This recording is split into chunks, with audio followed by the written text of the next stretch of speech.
श्री शिवाय नमस्तुभयम। दोस्तों, आप सभी लोग जानते हैं कि 18 दिसंबर 2024 यानी बुधवार को पड़ रही है पौष मास की संकष्टी चतुर्थी व्रत। और दोस्तों, यह वह तिथि है जो पौष मास में पड़ने वाली सबसे बड़ी तिथि है, क्योंकि यह बुधवार के दिन पड़ रही है और इसका बहुत ही बड़ा और विशेष महत्व होता है।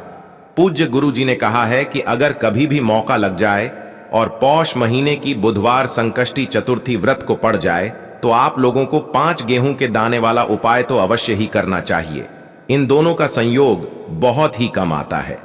इसी के साथ में गुरु जी ने अपनी शिव पुराण कथा में बताया है कि इस दिन आपको एक 5 गेहूं के दाने वाला उपाय तो आपको अवश्य ही करना चाहिए, क्योंकि ऐसा दिन पूरे साल में सिर्फ एक ही बार आता है।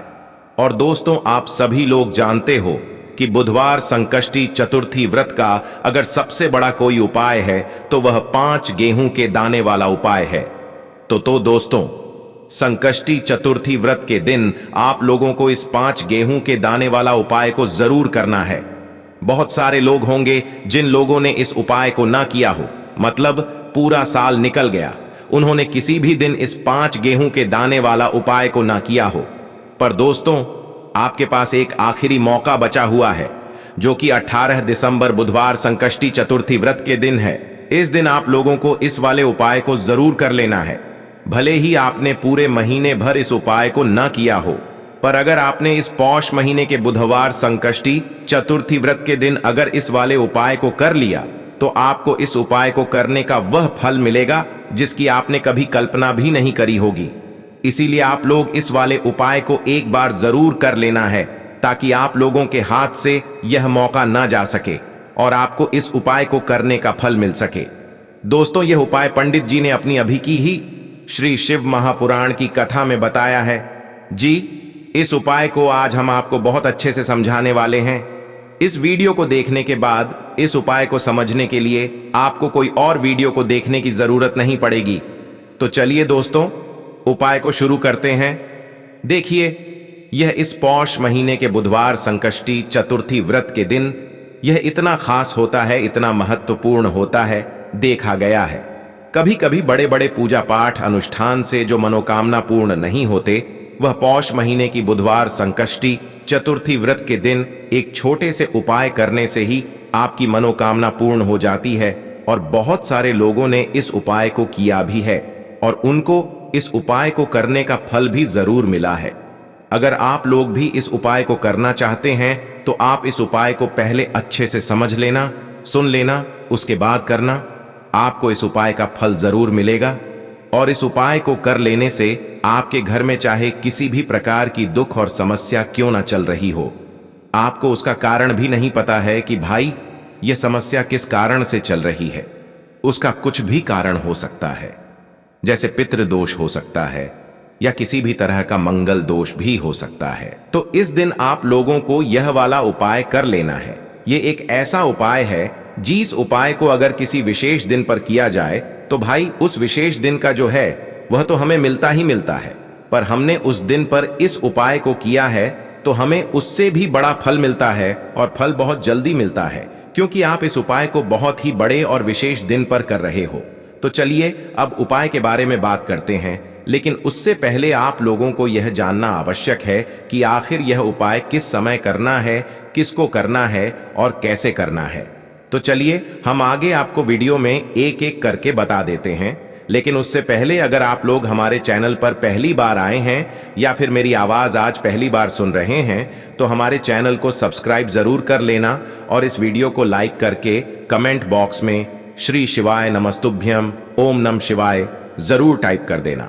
तो दोस्तों, इस 5 गेहूं के दाने वाला उपाय को हमें इस बुधवार संकष्टी चतुर्थी व्रत के दिन कैसे करना है, किसको करना है, किस समय करना है और कहां पर करना है, ये सारे सवालों के जवाब आपको इस वीडियो में मिल जाएंगे। और जो ये वीडियो देखेगा भाई, उसको 5 गेहूं के दाने वाला उपाय जरूर करना चाहिए, क्योंकि इस दिन एक गेहूं के दाने का भी बहुत ही बड़ा और विशेष महत्व होता है। और जब बात आ जाए 5 गेहूं के दाने वाला उपाय की, तो यह सोने पे सुहागा वाली बात हो जाती है और यह एक बहुत ही बड़ा उपाय हो जाता है इस बुधवार संकष्टी चतुर्थी व्रत का। तो अब दोस्तों, इस 5 गेहूं के दाने वाला उपाय को आखिर करना किसको है सबसे पहले हम लोग वह बात जान लेते हैं।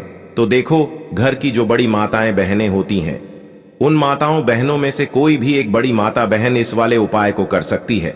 और दोस्तों, अगर आप चाहें तो अपने घर में से सभी सदस्यों को भी इस उपाय को करवा सकते हैं।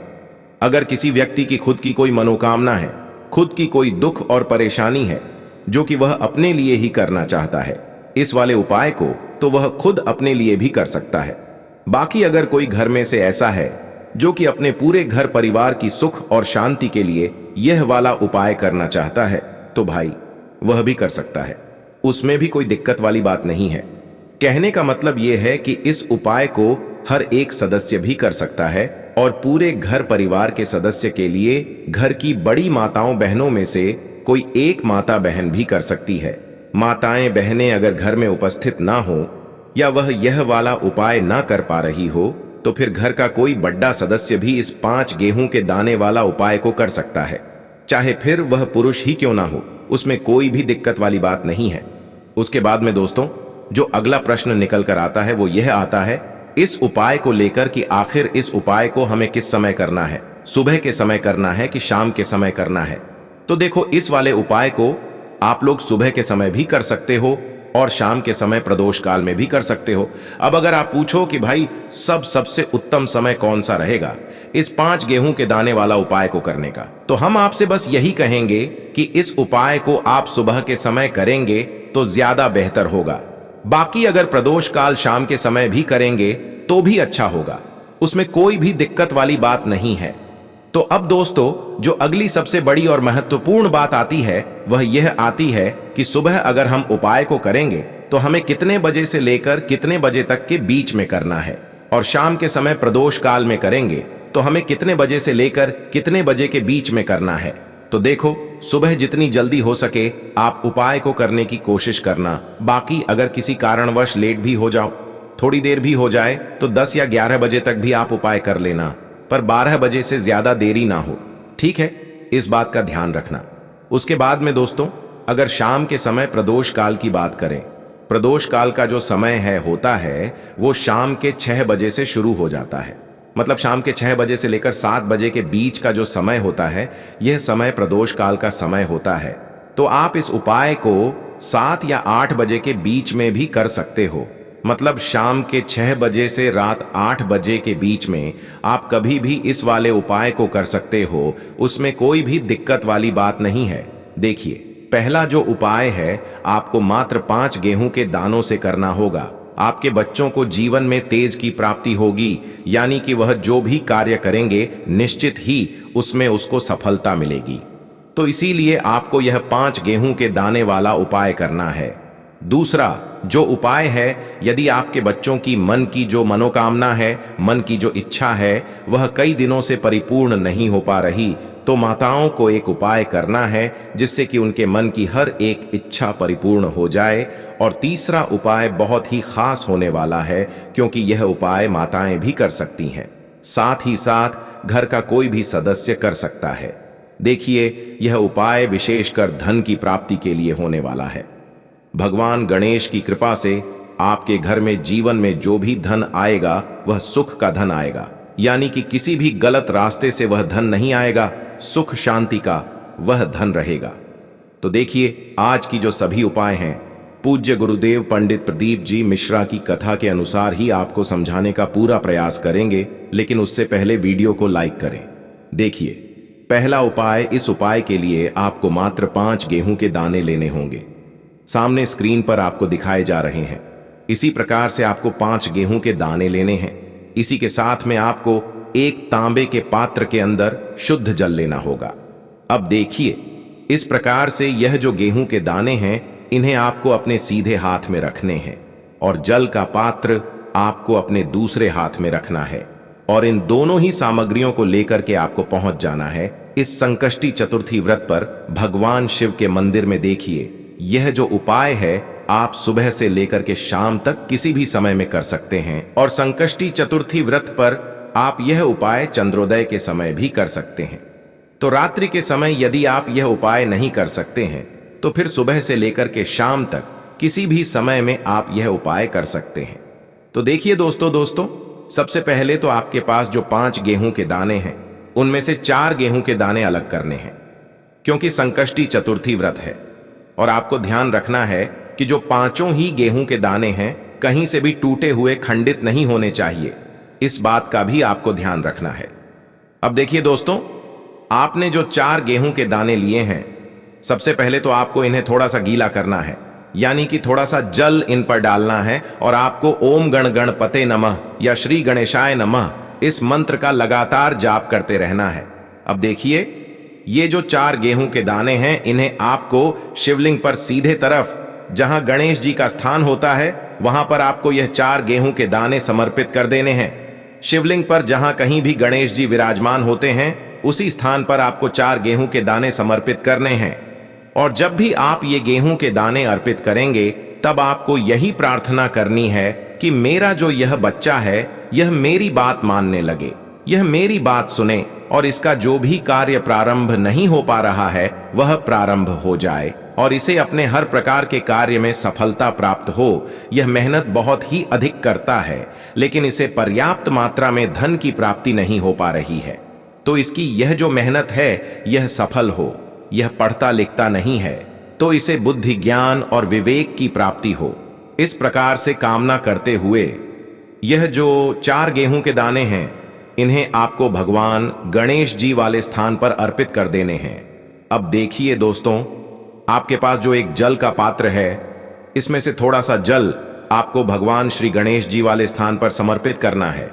मात्र आपको थोड़ा सा जल ही अर्पित करना है और इसके बाद जो शेष जल उस पात्र के अंदर बचेगा उसमें अभी भी आपके पास जो एक गेहूं का दाना यानी कि 5 बार अंतिम गेहूं का दाना और बचा हुआ है, तो इस अंतिम गेहूं के दाने को आपको इस पात्र के अंदर डाल देना है, यानी कि तांबे के पात्र के अंदर एक गेहूं का दाना और डाल देना है। अब इस जल को आपको भगवान शिव के शिवलिंग पर धीरे धीरे अर्पित कर देना होगा। श्री शिवाय नमस्तु भयम इस मंत्र का जाप करते हुए गुरुजी ने कहा है, जब भी आप ये जल अर्पित करेंगे तो आपको बिल्कुल धीरे धीरे अर्पित करना है। तो मात्र आपको इतना सा उपाय कर लेना है, आपके बच्चों से जुड़ी जो भी आपकी कामना होगी वह निश्चित ही परिपूर्ण होगी। देखिए, यदि आपके बच्चों के जीवन में किसी भी प्रकार की समस्या है तो उसे आप बोल दें, या फिर आपकी बच्चों की किसी भी प्रकार की मनोकामना है जो अधूरी है तो उसे आपको बोल देना है। तो विशेषकर आपको यह जो उपाय है अपने बच्चों के लिए ही करना है।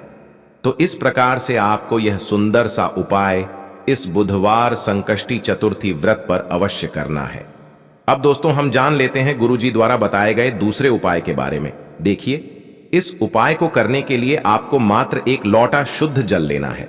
फिर इसी के साथ में आपको मात्र 2 हरे मूंग के दाने भी लेने होंगे। देखिए, आप जो 2 हरे मूंग के दाने लेंगे वह कहीं से भी टूटे हुए खंडित नहीं होने चाहिए। आपको साबुत हरे मूंग के दाने लेने हैं। अब इसी के साथ में आपको मात्र थोड़ा सा शहद ले लेना होगा। अब मात्र तीनों सामग्रियां लेकर के आपको पहुंच जाना है भगवान शिव के मंदिर में। गुरुजी ने बताया है कि यह जो उपाय है इसे आप इस बुधवार संकष्टी चतुर्थी व्रत पर सुबह से लेकर के शाम तक किसी भी समय में कर सकते हैं। देखिए, सबसे पहले तो आपके पास जो एक लोटा शुद्ध जल है, इस जल में से आपको थोड़ा सा जल शिवलिंग के सामने ने जो नंदी महाराज होते हैं उनका पैर उठा हुआ होता है वहां पर आपको थोड़ा सा जल अर्पित करना है। अब इसके बाद आपके पास जो शहद है इसे आपको अपने सीधे हाथ की चीटी उंगली के पास वाली जो उंगली होती है, नामिका उंगली, उसमें आपको यह शहद लेना है। तो इसी उंगली से आपको शिवलिंग पर शहद से ओम का निर्माण कर देना होगा। जब भी आप शिवलिंग पर शहद से ओम का निर्माण करेंगे तब आपको लगातार श्री शिवाय नमस्तु भयम इस मंत्र का जाप करते रहना है। इसके बाद आपको जो आपके पास 2 हरे मूंग हैं उनमें से एक हरा मूंग अपने सीधे हाथ में लेना है और आपको ओम गण गणपतये नमः या फिर श्री गणेशाय नमः इस मंत्र का कम से कम 11 बार जाप करना है। और यह एक हरा मूंग का दन आपको भगवान गणेश जी वाले स्थान पर अर्पित कर देना है। शिवलिंग की सीधी तरफ जो गणेश जी का स्थान होता है वहीं पर आपको यह पहला आराम ऊंग समर्पित करना है।